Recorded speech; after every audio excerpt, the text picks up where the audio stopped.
За хэрвээ таны компьютер баруухан уншуулчаад F2 дарахад ийм мессеж гарч ирж байвал принтерийнхээ хасаалттай хэсэг эсвэл USB кабель нь залгаастай хэсгийг шалгана. Хэрвээ бүгд залгаастай хэвийн байгаа тохиолдолд портын тохиргоог яаж хийх вэ гэхээр баруун дэд булангийнхаа сум дээр гарч гараад бусад гэдэг дээр дараад төхөөрөмжийн тохиргоо гэдэг дээр ороод эндээс хэвлэх принтер гэдэг дээрээс өөрсдийн ашиглаж байгаа принтерийг сонгоно. Миний ашиглаж байгаа принтер бол POS 58. Сонгогдсон хэвээрээ байгаа боловч энэ порт гэдэг зүйл маань буруу байна гэсэн үг байна. Тэгэхээр өөрийнхөө принтерийг сонгоод хадгалчихна.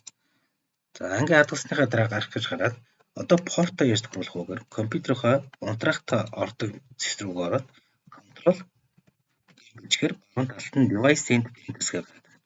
Device and printers дээр ороод өөрийн принтер дээрээ 2 удаа хоншиж орлоо.